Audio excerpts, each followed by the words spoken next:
They said she was just a maid, a woman with no pedigree, no degree, no place in the marble halls of the Anderson estate. And yet, Noah and Ellie, the twins no Nanny could handle, stopped screaming the day Rachel Williams walked in, stopped hiding, started sleeping, started trusting. But one night, Cole Anderson, the tech mogul grieving a wife he couldn't save, found Rachel asleep in his bed, curled between his children. And in a storm of fury, he slapped the only person they'd let in, fired her, banished her. 3 days later, those same children locked themselves in a closet and whispered, "Bring her back." This isn't just a story about a broken father. It's about what happens when the one you pushed away is the only one who stayed. Would you forgive a man who hit you? Would you fight for children who weren't yours? Or walk away like everyone else already did? Leave your thoughts below. And if this story moves you, hit like, share it forward, and subscribe. Because someone out there might need to hear this. The silence was shattered. "What the hell are you doing in my bed?" His voice was sharp, too sharp, like broken glass under bare feet. Rachel's eyes flew open, disoriented. Then she saw him, Cole Anderson, standing in the doorway of the master bedroom, drenched in rain, fury sculpted into every line of his jaw. She didn't sit up. She didn't flinch. She just whispered, "Please don't wake them."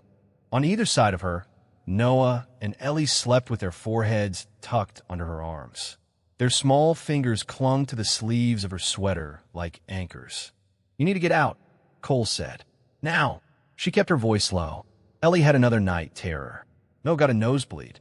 They didn't want to be alone. You're the help. You don't decide what's appropriate."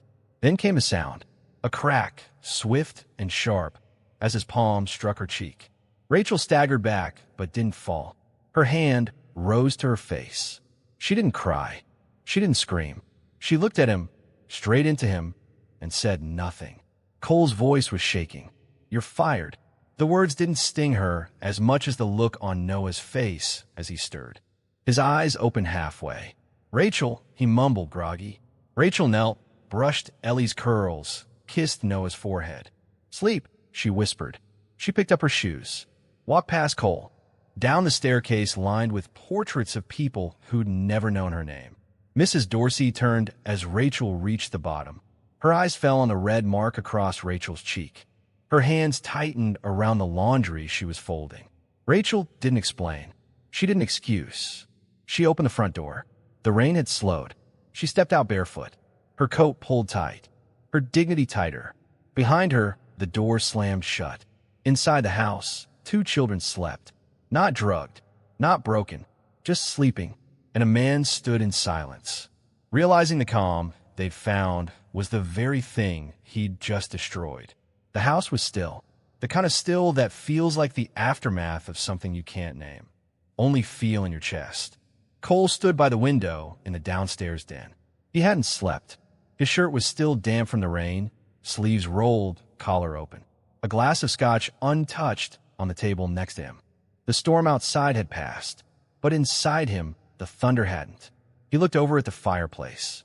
A red sock, Ellie's, tiny, half-rolled, probably left behind when she curled up against Rachel. He sat finally. The couch groaned under his weight. He ran both hands down his face and let them fall heavy onto his knees. Then he saw it, a folded note, tucked neatly between the throw pillows, written on yellow line paper. No envelope, just his name in small, careful handwriting. He opened it. "I don't blame you. Not for the slap. Not for the fear. We all carry what we've lost in different ways. But if you're reading this, then maybe you're ready to see what your children have been trying to say in silence. They're not broken. They're grieving, and they don't need fixing.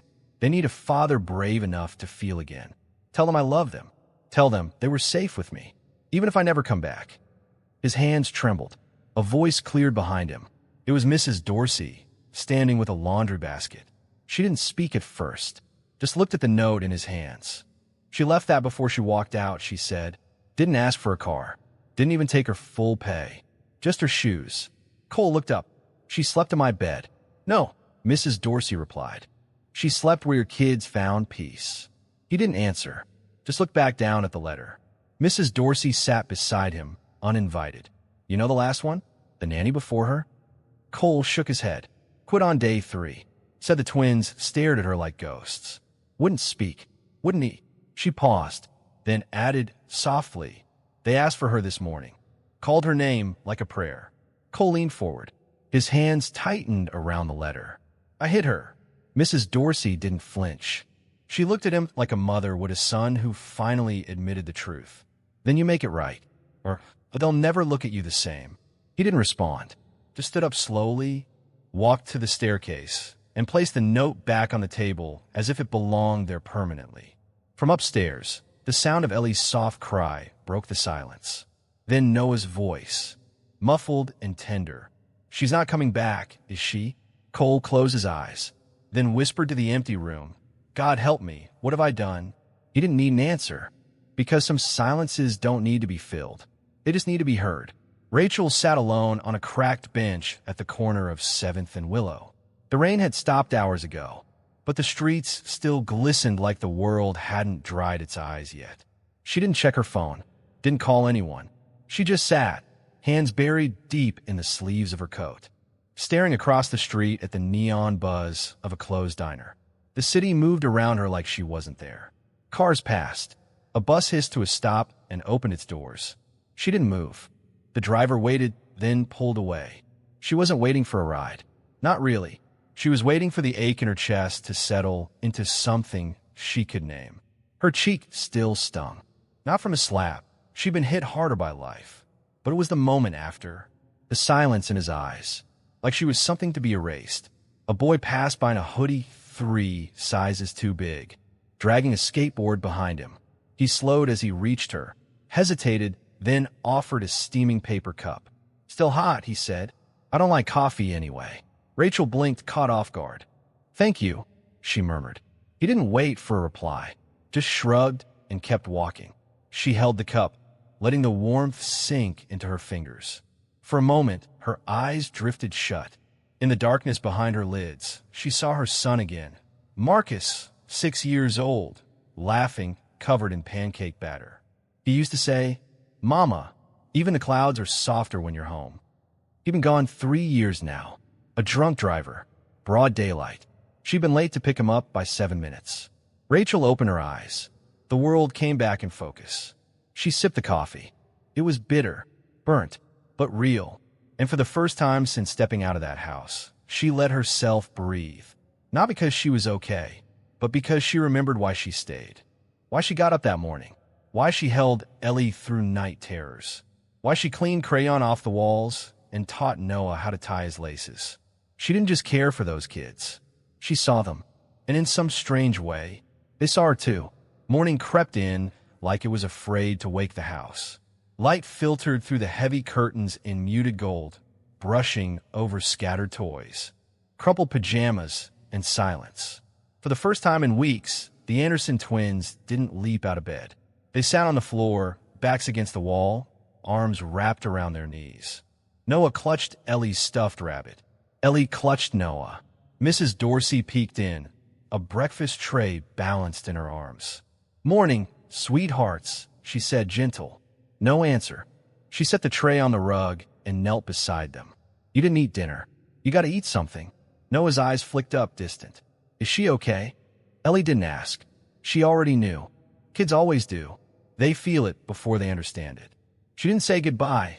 Ellie whispered, voice cracked. Mrs. Dorsey smoothed Ellie's curls. Sometimes people leave fast when they're hurt. Doesn't mean they wanted to. There was a pause. Then Noah reached for a crayon and the back of an old drawing. He began to sketch, slow, careful lines. Ellie leaned over, watching. After a while, he turned the paper around. It was Rachel. Not perfect, not polished. Just her, sitting on the porch swing, smile half-formed, hair tied up the way she always wore it when she cooked pancakes. Cole stood outside the doorway, watching. He hadn't meant to linger, but the silence had pulled him in. And then the drawing, it stopped him cold. He stepped into the room. You miss her, he said softly. Noah didn't look up. She made Ellie laugh. I remember, Ellie said, eyes fixed on the drawing. She danced in the kitchen. Mrs. Dorsey stood and left the tray. She passed Cole without a word, her silence full of judgment and something heavier. Cole crouched beside the kids. His voice was low. I messed up. Ellie looked at him. Why'd you yell at her? He swallowed hard. I was scared. Of what? Noah asked. I don't know, he answered. That she'd take something I wasn't ready to give. Noah traced a finger over the crayon lines. Ellie looked at her father, eyes wide. Can we call her? Cole didn't answer. Just looked down at the picture again. In the simple wax strokes, she was still there, smiling, waiting, and maybe, just maybe, forgiving. St. Mark's smelled like bleach and boiled eggs, an odd mix that somehow comforted Rachel more than silence ever could. She stood in the hallway near the coat closet, folding a pile of donated sweaters, when she heard the heavy wooden doors creak open. She didn't look up. Too many nights like this had taught her not to expect anyone coming through that door to be good news. But the footsteps were familiar, steady, hesitant. Expensive shoes try and step quietly on cheap tile. She turned. Cole Anderson stood just inside the threshold, holding a paper grocery bag like it might protect him from judgment. He was dressed in black, same coat, no umbrella. Rain again, of course. He looked smaller somehow. I didn't come here to justify what I did, he said. I came because I was wrong. Rachel crossed her arms, lips pressed into a line. And I shouldn't have touched you. Shouldn't have spoken to you like that. I shouldn't have, he stopped. His voice cracked. They miss you. They cried for you. They drew you. Rachel's eyes didn't soften. She simply nodded toward the chairs. You want to sit? He didn't. He stood there like a student caught cheating, unsure if the punishment had already happened or was still on the way. I came to ask, he said finally. Not order. Ask if you come back. Rachel sighed. To what exactly? A house where I'm watched?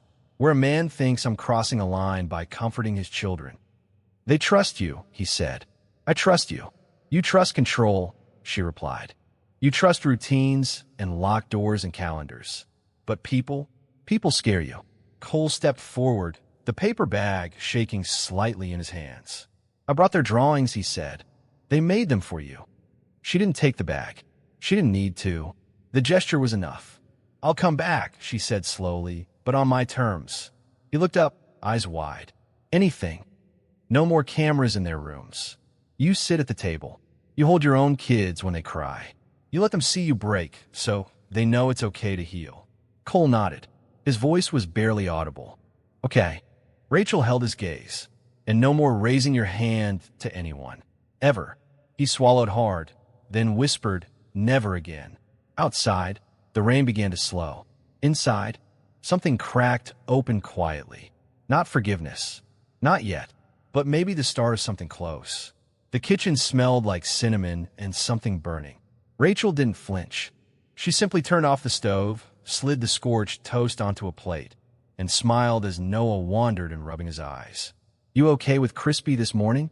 She asked, holding up the blackened bread like a peace offering. Noah blinked, then grinned. You made the smoke alarm breakfast again. Don't tempt me, she chuckled. Ellie came in next, dragging her blanket like a cape. She climbed onto the counter stool without a word and rested her chin on her hands. Rachel placed a glass of milk in front of her. No request needed. Where's Daddy? Ellie mumbled. Rachel hesitated. Still upstairs, I think. Noah peeled apart a banana with exaggerated care. He said he'd come down this time. Rachel nodded, forcing a smile. He will. But doubt lingered behind her eyes. Children notice the cracks before adults do. Then came a sound, slow, uneven footsteps on the stairs. Cole appeared in the doorway, sleeves rolled. Hair slightly damp. He paused, taking in the scene. Rachel at the stove, his kids at the table, the soft clatter of dishes, the smell of burned toast, and something warm beneath it. He looked unsure. Rachel gestured toward the empty chair. There's room. He sat. Noah passed him a plate without a word, just a small nod. Ellie handed him a butter knife. Cole accepted both. Clumsy in his movements, but quiet, respectful. He buttered his toast, took a bite, chewed, and winced slightly. Rachel raised an eyebrow. Need a fire extinguisher? He smiled. No, just some jam. The kids giggled. The sound was light, like wind chimes after a long winter. For a moment, they all sat together. Not perfect, not healed, but trying. Then, without looking up, Ellie said softly, "Rachel, will you be here tonight?" Rachel didn't hesitate. "Yes." "Forever?" Noah asked, voice smaller than usual. Rachel reached for his hand. "As long as I'm wanted." Cole looked at her then. Really looked. And for the first time, there wasn't fear in his eyes. Just gratitude, and a trace of something deeper. She met his gaze, unwavering. "I'm not here to replace anyone," she said. "I'm here because they matter." He nodded. Outside, the sun broke through for the first time in days. Inside, the Anderson house breathed a little easier. Not because it was fixed, but because someone had chosen to stay. The doorbell rang just after sunset. Rachel wiped her hands on a dish towel, glanced toward the staircase, where Ellie was humming to herself in the bath, and stepped to the front door. When she opened it, the wind carried in a chill and a memory. Standing on the porch was a woman in tailored black, lips pressed thin, eyes sharp, calculating. "Lillian," Rachel said, almost a whisper. "Hello, Rachel." Behind her, the Anderson estate glowed warm through the windows. Inside, laughter echoed faintly from the upstairs hallway. But here, in the doorway, the air turned cold. Rachel straightened. "What are you doing here?" "I'm here for the children," Lillian said simply, as if it were her right. "My brother is a wreck, and those kids need real structure. Not whatever this is." "You haven't been here in 2 years," Rachel replied. "They don't even mention your name." Lillian stepped forward, uninvited. "And yet, suddenly, you're living here, playing house. Don't you think it's convenient that tragedy always seems to follow you?" Rachel didn't move. Her fingers tightened around the edge of the towel. "You don't scare me. You should be scared," Lillian snapped. "People like you don't last long in houses like this. You come in, act warm, get close, and then what? Wait for the will to change. Or are you just after Cole's guilt?" Before Rachel could answer, Cole's voice cut through the hallway. "Lillian." She turned. He was standing at the base of the stairs, barefoot, hair damp from helping Ellie rinse shampoo from her curls. "I didn't invite you," he said. "I'm family," she answered. "No," he said quietly. "You were family. Now you're a stranger with an opinion." She laughed, bitter. "So she's the new queen of the castle now." "She's the only one who stayed," Cole said. "When everyone else, including you, ran." Lillian's face didn't fall. It hardened. "You'll regret this." He didn't respond, just took Rachel's hand and stood beside her in the doorway. Rachel didn't speak. She didn't need to. Together, they watched Lillian turn, heels clicking sharp against the stone, and vanish into the night. The door closed. Inside, the fire crackled low. And for the first time, Rachel didn't feel like a guest. She felt like someone no one could unchoose. The attic was dusty and smelled faintly of cedar and old grief. Rachel had come up looking for a quilt. Ellie had asked for the rainbow one with clouds, but what she found instead was a cardboard box labeled Julia. The handwriting was elegant, looped and steady. A woman who hadn't expected her words to be the last ones anyone would read. She didn't mean to open it, but something about the way it was taped, not sealed tight, not locked away, felt like an invitation. Or maybe a whisper, "It's time." She knelt beside the box and lifted the flaps. Inside, a stack of journals, framed photos, a silk scarf that smelled faintly of lavender, and at the very top, a letter addressed to my babies, Noah and Ellie. Rachel hesitated, fingers grazing the edge. Then Cole's voice drifted up from downstairs. "Rachel, I'm in the attic," she called back, heart already thudding. He appeared a minute later, climbing the steps carefully, ducking his head under the beam. When he saw the box, he froze. "You found her things," he said, voice low. Rachel nodded. "I didn't mean to." "It's okay," he said quickly, then softer. "I haven't opened that box since the funeral." She looked at him, really looked, not as a man who had lost his temper or his way, but as someone who had once loved deeply and hadn't known how to carry that loss. He sat beside her, close but not touching. His hand hovered over the letter. Then his voice cracked as he read. "If you're reading this, I'm gone. And I'm sorry. Not for leaving, but for not getting to watch you grow. For not being there when you scrape your knees or fall in love or fail and get back up again." He paused, swallowing. Rachel reached out, gently taking his hand. He didn't pull away. But I want you to remember something, he continued. Kindness is not weakness. Love is not something to fear. And your father will try. He'll get lost, but he will find you again. Tears slid down Cole's face. Rachel leaned her head against his shoulder. And in that attic, beneath the dust and silence and memories too heavy to name, something long buried began to rise. It started with music, soft, hesitant piano chords drifting from the parlor downstairs. Rachel paused at the top of the staircase, a laundry basket balanced on her hip, listening. The melody was broken, notes halting, uneven but familiar.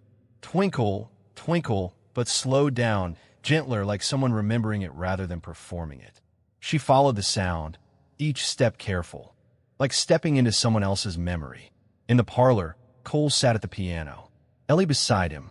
Her fingers hovered above the keys, mirroring his. She wasn't playing yet, just watching, absorbing. Noah sat cross-legged on the rug, drawing quietly, but every so often, he glanced up, a small smile twitching at the corner of his mouth. Rachel didn't interrupt. She stood at the doorway and watched. Cole glanced up once, saw her, then looked back down at the keys. She asked me last night what Mommy's favorite song was, he said. Rachel walked in, set the basket aside. Was it this? She used to hum it when they were babies, he said. Ide furwuten. Until Ellie hummed it back to me. Ellie pressed a single note, too hard, and winced. Cole chuckled softly. You don't have to get it perfect, Peanut. Just feel it. I want it to sound like hers, Ellie whispered. It won't, he said gently. It'll sound like yours. That's enough. Rachel knelt beside Noah, watching his crayon glide across the paper. He was drawing the piano. But this time, the figure sitting at it wasn't Rachel. It was Cole. Can I hang this on the fridge? He asked. Rachel smiled. Of course. He hesitated. It's not perfect. Neither is the fridge, she said. That's why it's just right. He grinned, stood up, and ran off to find a magnet. Ellie played again. 2 notes this time, soft, careful. Cole nodded encouragement. She smiled just barely. Rachel stepped behind him, rested her hand lightly on his shoulder. He turned slightly, looked up. You're doing good, she said. I don't know what I'm doing, he admitted. Exactly, she replied. And you're still showing up. That's how they'll remember you. Cole looked at his daughter, at the piano, at the drawing on the rug. And for the first time, he didn't feel like a man filling in for someone lost. He felt like a father, present, imperfect, and finally enough. Spring arrived without asking permission. The yard that had once been trimmed with military precision now bloomed wild and soft. Tulips leaned toward the sun. A swing, once stiff with disuse, now creaked gently in the breeze. The world, somehow, had decided to grow again. So had they. Rachel stood on the back porch, arms crossed loosely, watching Ellie and Noah chase each other barefoot through the grass. Ellie wore a cape fashioned from an old pillowcase. Noah wielded a wooden spoon like a sword. They ran like children who had forgotten sadness ever lived in this house. Behind her, the screen door opened. Cole stepped out holding 2 mugs, one in each hand. He offered her the one with chipped edges, the one she always used. She took it without a word. They stood in silence, sipping coffee, letting the breeze fill in the spaces that once held tension. You fix the swing, Rachel said finally. Noah wanted to show Ellie how to jump from at midair, he replied. Didn't want a lawsuit. Rachel smirked. That's parenting right there. He looked at her. You're part of this. She didn't answer, just kept watching the kids. I mean it, he said. Not as help, not as someone passing through. Rachel turned to him. Then what am I? He didn't hesitate. The one who stayed when it was easier to leave. The one who reminded them, and me, that love isn't just something we inherit. It's something we choose. She exhaled, slow and quiet. You ever think about what Julia would say? Every day, he said. But I also know she'd never want our children to live in a house built on silence and guilt. Rachel nodded, her voice steady. Neither would I. The kids ran to the porch, breathless and red-faced. Ellie held up a daisy crown. It's for you, she said to Rachel. Cause you the queen now. Noah added, but the nice kind, not the bossy kind like Aunt Lillian. Rachel knelt and let them place it gently on her head. The laughter that followed wasn't loud, but it was full, real. Cole watched them, his heart quiet but full of motion. And maybe, in the mess of what they'd all been through, this was the point. Not rebuilding the past, but growing something new. Messy, rooted, stronger than before, and fully theirs. Sometimes the family we need isn't the one we're born into. It's the one we choose. The one that chooses us back. If this story moved you, share it with someone you love, and let us know in the comments. Who's the person who never gave up on you?